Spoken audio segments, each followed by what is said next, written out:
Today's episode of Necronomipod is brought to you by Beardology. There are a lot of imitators out there, but there's only one place I buy my beard oil. Beardology beard oil nourishes your skin and won't leave you with that greasy feel. With over 17 cents available in their extensive product line, I trust my beard to Beardology. You can find Beardology at beardology.co. Use code NECRO15 to receive 15% off your purchase. Beardology. Discover the best way to avoid the shave.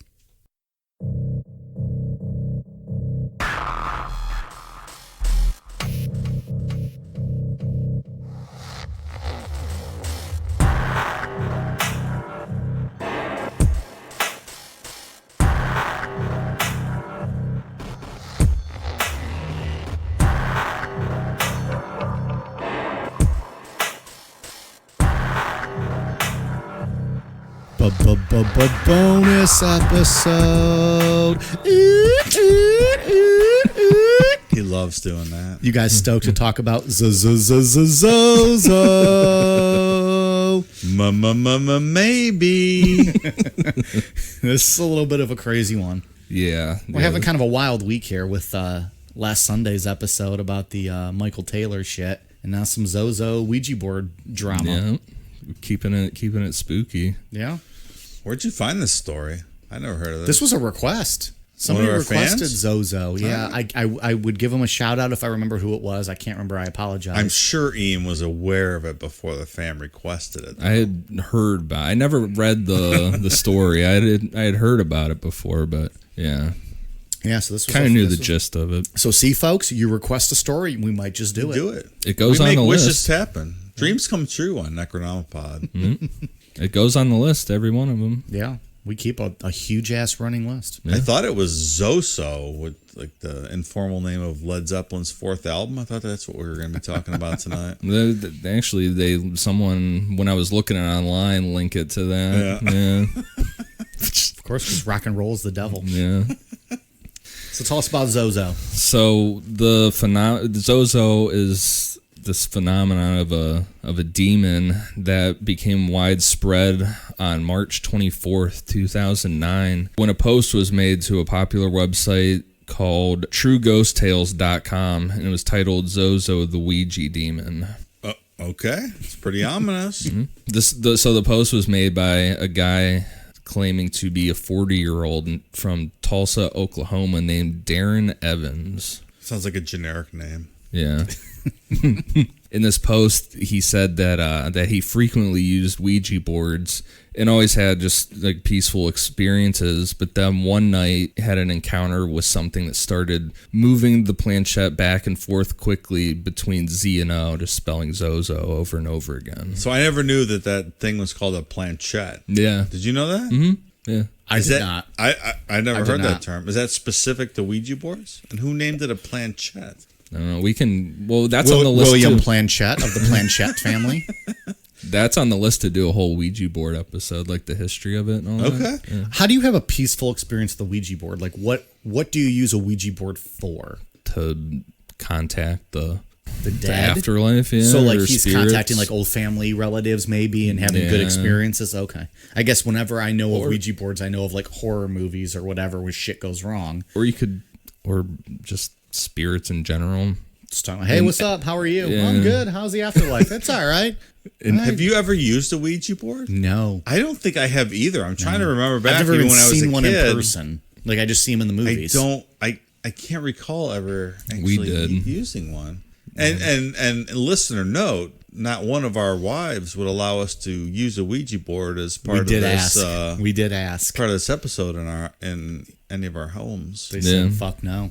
Mm-mm. Which makes me think they all believe. Why else would you be that afraid? There's something about the Ouija board, at least for me, that it does give you a weird feeling at first. Really? Isn't that all just in your head?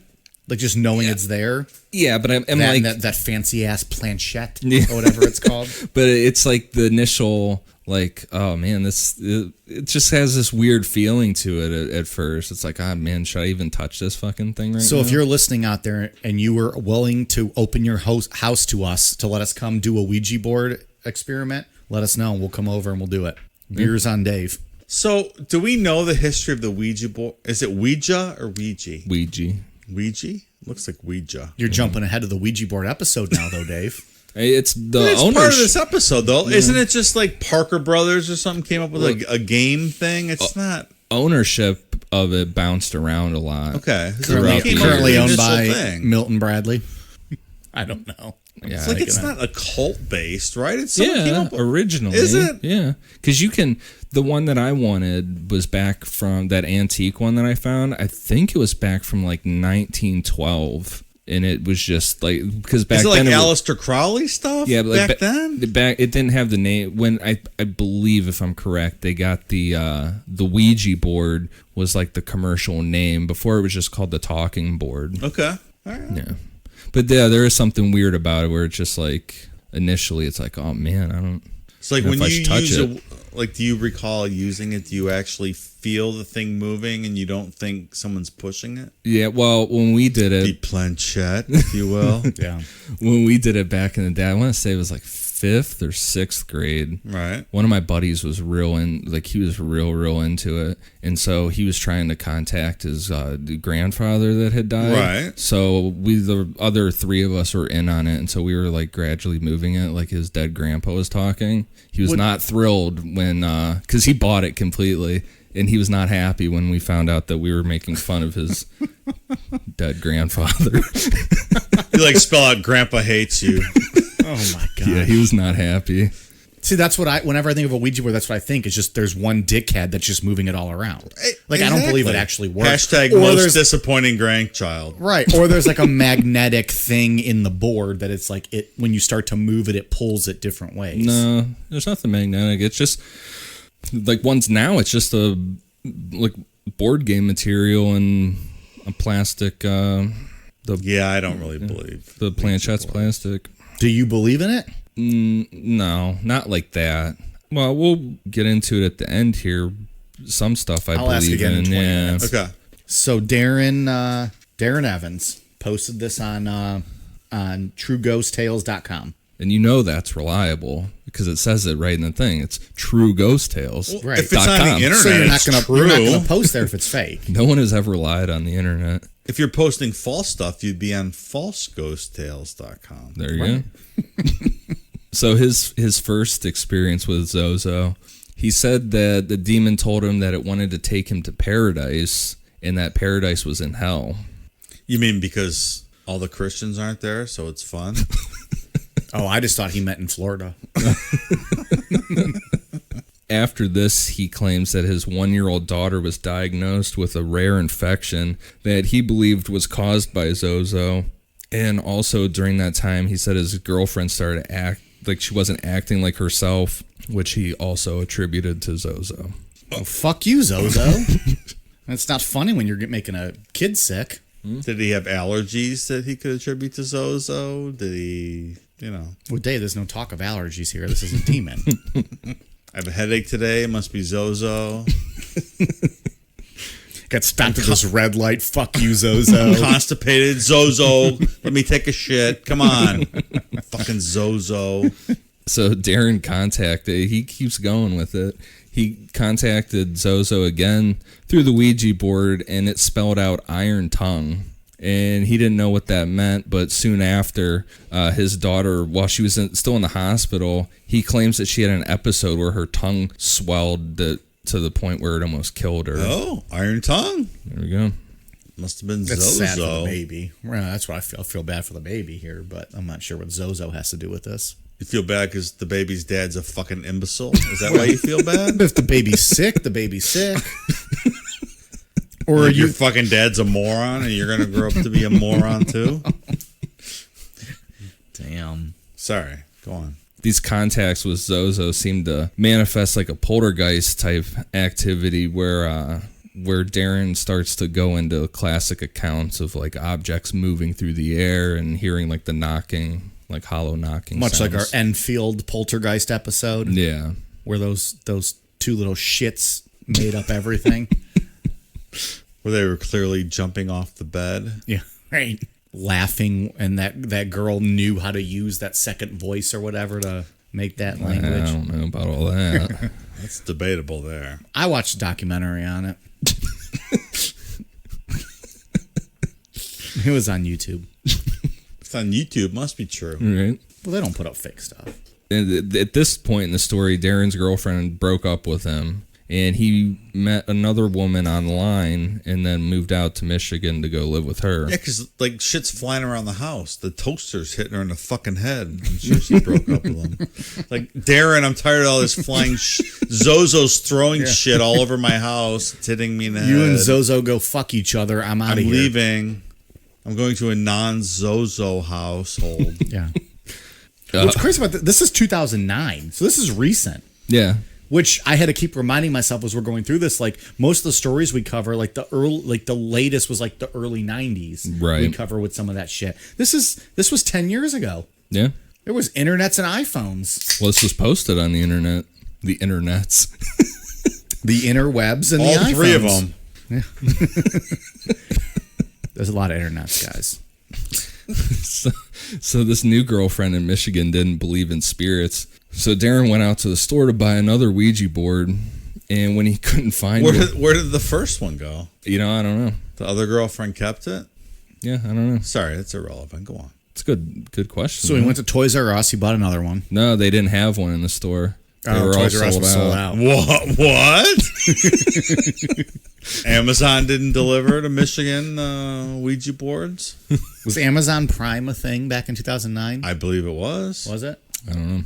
I've been a customer for a long time. Probably. I'm sure it was. He didn't give up. He came home and printed one out online, which you can do because it doesn't have to actually be the Ouija board. Is that hard to find a Ouija board?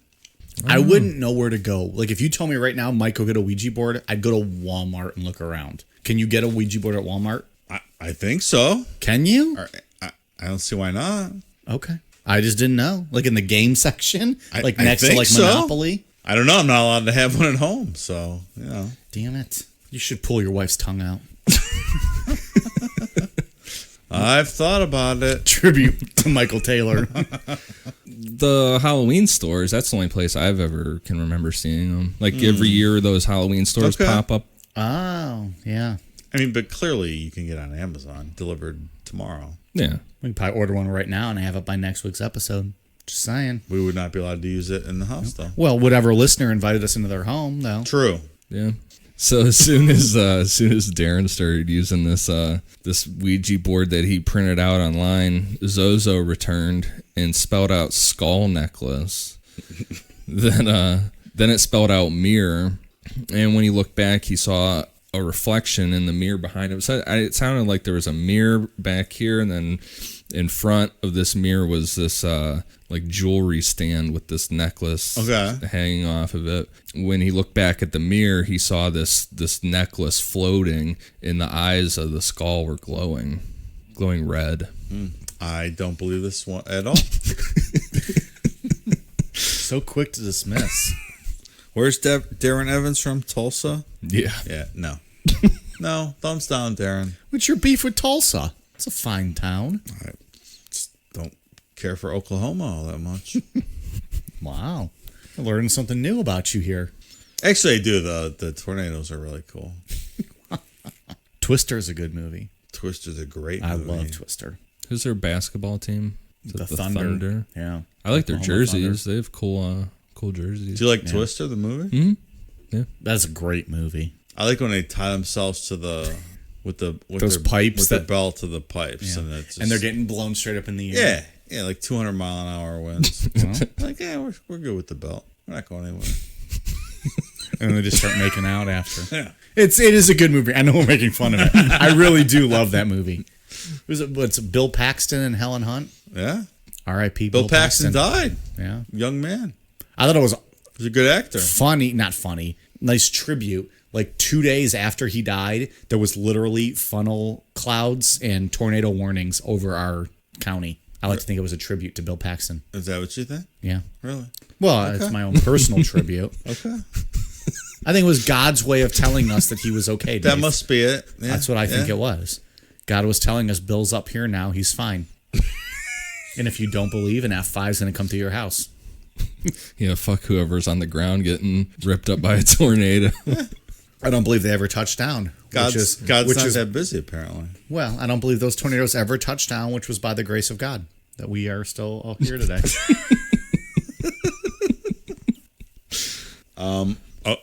Okay. Point is, it's a good movie. Great movie.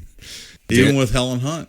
I think that might have been one of her last movies, no? That's because she can't act. Stop it. What Women Want is fantastic, and I won't hear otherwise. That is one of those rom-coms that I'm a sucker for. Is it the Mel Gibson movie? Yes. When he gets struck by lightning and he can hear what women think. I love that movie so much. I really do. It's like 3 hours long. Like they showed on TBS all the time. You gotta like block out your whole night. Like it's like an 8 to 11 o'clock at night movie. So and way to pump up the mysticism of the Necronomicon crew out. Whatever. Watching Helen Hunt movies for 3 hours on cable. I haven't seen half the horror movies we talk about, but I'll watch What Women Want any night of the week. Speaking of movies, I watched Gremlins today. Corey Feldman. It holds up, man. Corey It holds Feldman. up. Never been in a bad movie. Holds up. My favorite Corey Feldman movie? The Burbs. Dream. I love The Burbs. It's the best. Dream a Little Dream. Do you remember that movie? No. It's a good Corey Feldman movie. Lost Boys.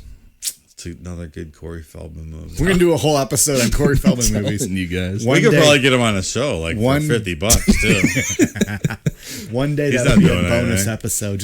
We're going to discuss Corey Feldman movies with Corey Feldman in studio. He would party it up. Let's go. Guaranteed. Let's go. Oh, yeah. He's probably a wild dude to hang out with. All right. Dream a Little Dream. Check it out if you've never seen it. Yeah. I'm sure there'd be a lot of drugs involved if you were hanging out with Corey Feldman. I'm just here for the alcohol. I'm here for the drugs. No, I'm just kidding. I'm not here for the drugs. So many cops are listening. Dave is not here for the drugs. I dislike drugs. God did not make drugs. The devil did. We're off the fucking rails already here. Darren continued to contact Zozo for the next couple nights. Like shit's flying around the room and you're like, oh, let me go contact him again. Yeah, he gives no fucks about talking to Zozo. He asked Zozo to show itself, and Zozo said yes, and told him to take a picture of a necklace that was hanging on what sounds like that jewelry stand that we were talking about. When he looked at the picture, he says that you could clearly see a, quote, hideous face. And then the story... So Sarah Sanders her face was on there? Sorry, continue. Just keep going. Just keep going. We need that the drum roll thing. Yeah. So then Darren goes on and to warn people to never try and contact Zozo again. End of post. Yeah. So the end of his post is like, I've been through all of this turmoil with Zozo. Don't ever contact him. Mm-hmm. So I'm sure people immediately contacted Zozo. Right. They ran out to Walmart. They got a Ouija board. When I was looking, there's a few things that he could have pulled this from to make up the story. Because this is obviously a creepypasta. This is not real. Right. Wait, hold up. Are you calling Darren from Tulsa a liar? On TrueGhostStories.com or whatever it was. Are you saying it's not 100% accurate? Well, the one is what you said in that the beginning. His daughter had an iron tongue. A real iron tongue. It turned to iron. But the one is what you said earlier at the beginning. Led Zeppelin is one of them. Like he just was listening to Zeppelin 4 and came up with Zozo Demon. Probably baked out of his mind or doing some shrooms, and he's like, yeah, I'm going to write a story. But there is a book in the 1600s, an occult book, that references a god of Saturn named Zozo, but it's spelled Zoso. Well, that's what the Zeppelin rune. Yeah, that's what that was. I think it was Jimmy Page's rune from the fourth album, Zoso. And there's also a Mesopotamian ruler, the Mesopotamian ruler of demons called Pazuzu. So maybe he could have pulled it from that. So Pazuzu is the demon in The Exorcist. Yeah. Yeah, that possessed Reagan. That's Pazuzu. How about that? Yeah, but Pazuzu is a real. Yeah, that's real what The thing, Exorcist was based around. Pazuzu. Yeah. Mind blown. Boom. We just cracked this case, I think. But what's interesting about this story is that as soon as he posted it, it went viral. Like hundreds and hundreds of people were were commenting on it and claiming that they had experiences with Zozo, and then it even got to the point where it inspired a movie in 2012. So I mean, this story took off. A movie that none of us have seen. Yeah, no. That's a straight to cable movie, I assume. Yeah. But I mean, it's... Oh, so Olivia Wilde was in it? From what I'm hearing, based on Olivia Wilde's new movie Booksmart, I may have to lift the curse because I hear it's the best movie of the year so far. So we'll see. I say you leave that curse on her and then she won't win. Olivia, call us. What's interesting about it that got me thinking about theories with the Men in Black, that they could just be Tulpas created by a guy named Albert Bender, which he's on the list. Tulpas being what again? Like something you think focus so much on something that you can manifest. You will it into existence, you will right? this, yeah, you can will an actual being or whatever into existence. So that's kind of one of the theories about the Men in Black, is that Albert Bender was so scared of the Men in Black. He's the guy that kind of birthed that whole idea, right, and then right. it just spread, and it's like that would then, like, if that's real, if you believe that, whatever, that'd be like the Tulpas feeding off of people's fear. So when everybody in the UFO community is super scared of them, it makes the Tulpa stronger, which would, you know, and then they kind of faded out after Mothman, and everybody was super paranoid about him then.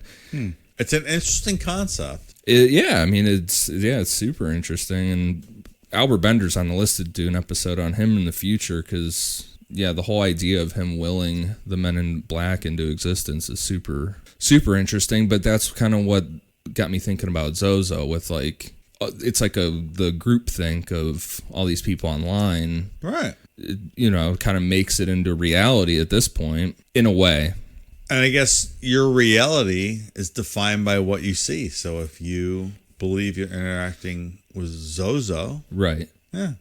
So then I came across something called the Philip experiment. So in the early 1970s, the Toronto Society of Psychical Research conducted an experiment to find out if they could manifest a spirit completely out of belief. The idea was that this group of people would make up a completely fictional person, and then by telling another group of people that it was a real person that had died, see if they could make contact with this made-up ghost. It's wild. Yeah, I mean, this whole story is wild. I mean, it's the idea of a tulpa, really. That these apparitions or ghosts or whatever aren't necessarily deceased. They may be the manifestations of, like, whatever we think they are. Yeah. Like, we create them out of our, I don't know, our subconscious. Yeah, I mean, well, at least in this case, that's what it would be. You know, it's willing this Philip into existence is what they were trying to do. Can we will Olivia Wilde into existence in the corner over here tonight? Because I think we sure can. I would enjoy that. We sure can. Or her twin sister, maybe? Maybe not her. She already exists, but if we could will her twin sister. Bolivia Wilde. Bolivia Wilde? Bolivia Wilde, her Not twin bad. sister. Go ahead, Ian, take it from there. So this study was guided by two psychologists, Dr. A.R.G. Owens and a Dr. Joel Witten. The group created a fictional man named Philip Aylesford, and they wrote him a short biography. Can you read it in English, Mike? Probably not. That's your gimmick. Try it. Nah, that's not my thing. Do you want to do it in your English? You want this one? No, No? not really. Philip was an aristocratic Englishman living in the 1600s at the time of Oliver Cromwell. He had been a supporter of the king and was a Catholic. He was married to a beautiful but cold and frigid wife, Dorothy, the daughter of a neighboring nobleman. One day, when out riding on the boundaries of his estates, Philip came across a gypsy encampment and saw there a beautiful, dark-eyed girl, raven-haired gypsy girl, Margot, and fell instantly in love with her. He brought her back secretly to live in the gatehouse near the stables of Diddington Manor, his family home. For some time, he kept his love nest secret, but eventually Dorothy, realizing he was keeping someone else there, found Margot and accused her of witchcraft and stealing her husband. Philip was subsequently stricken with remorse that he had not tried to defend Margot and used to pace the battlements of Diddington in despair. Finally, one morning, his body was found at the bottom of the battlements, whence he had cast himself in a fit of agony and remorse. Well, that's a pretty dark tale. Homeboy just killed himself then. Yep. Threw himself off the ledge. So they created this story of Philip. Right. This is completely fake. They just made this up. And then they contacted an artist to draw a portrait of Philip. And so now they had this completely made up person, picture and everything. And they started to do seances in 1972 to see if they could actually manifest Philip into like a collective hallucination. They worked on this for about a year and had no real results. So they were just sitting in a room like what we would be in now and trying to manifest this. So they decided to take like a more occult approach, and they dimmed the lights and started including items in the room that would have been from Philip's time period. And they started bringing in pictures of a castle that they imagined that Philip would live in. So soon after this focusing and expanding on this belief in Philip, they started to record poltergeist activity when, quote, contacting Philip. They claimed that the study produced the poltergeist activity with like the hollow knocking sound and would actually communicate where they would say 1 knock for yes, 2 knocks for no. Is that a no? You don't believe it? It might be.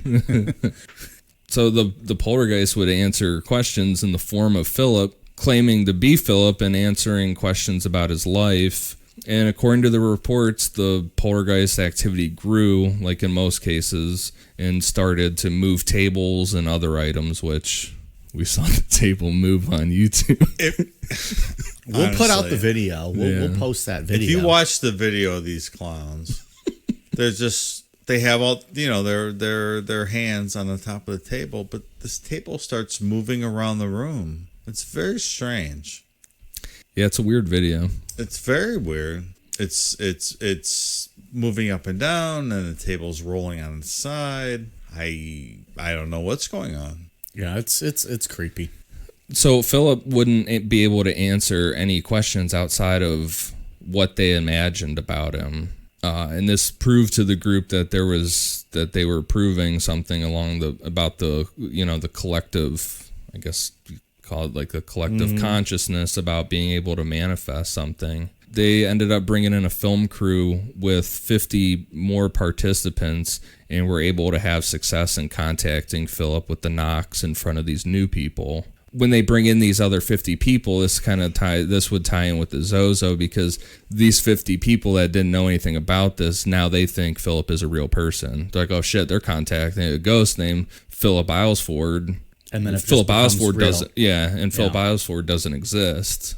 And they went on to expand the study and created another fictional person named Lilith. And after 5 weeks, they recorded that they had the same results with Philip, that they were able to manifest this woman character named Lilith. Maybe they should make Philip and Lilith and make a make-believe baby, and that can bounce the table up and down. This is very much like the Michael Taylor one, almost, with the power of persuasion. Yeah, I mean, where people make you think something and you just go along. And but there's video of this fucking table rolling around the room. Well, it wasn't initially apparent to me how they were doing it. Those people did not act very shocked that table was moving. But they loved it. They're like, oh, like as soon as great. the table moved, they all stood up to and I'm standing up. I don't know why I'm standing up. Like I'm getting into the motion here. They all stood up nonchalantly, like they were almost like knew they were supposed to get up. This fucking table that we're sitting at, it's moving around the room by itself. Let me get out of its way. Like, but isn't that I'd be paralyzed in fear? But I think that's what they wanted that to happen. That's true. In all fairness, that's what they wanted to get to in this whole thing. A table moving? Well, they wanted, I mean, they were looking for. That was the ultimate goal, a table move? Well, like any physical manifestation of the collective summoning of this. Of a made-up person. Of a made-up person. Yeah. I think there's something to it. And if you. Really? It depends. I mean, if you buy into the fact that Albert Bender could have created the Men in Black, then I mean, there's something to it. I think there's something. I But think what there do you is. think there is to the moving table? Like, Well, that would be poltergeist stuff. I believe in poltergeist activity. but even with a made up person, like not channeling a spirit of any type. The collective consciousness created the tulpa, which in turn facilitated the poltergeist. Right, because they were trying to create I see. they were trying to create a ghost. Yeah. They weren't like saying, "All right, we're gonna manifest this like a physical person that's gonna stand in front of us." They were trying to create a ghost, and according to them, they were successful. Because I mean, poltergeist is kind of a ghost. This is fucking deep for this many beers in. Damn. I think there. I mean, I do think that there's something to willing things into existence. Really? Yeah, not like. I mean, I don't know for sure about this kind of stuff, but I think there is something to like chaos magic, stuff like that you can. What's chaos magic? It's a whole rabbit hole. Yeah, but I think there is something to doing. Like, I mean, you can't just sit on your ass and do nothing, but I think there is something to doing like sigils and really willing. You can will things if you put your mind to it. Interesting. Yeah. So this story. Which one, the Zozo or the Philip experience? Well, I guess it's true.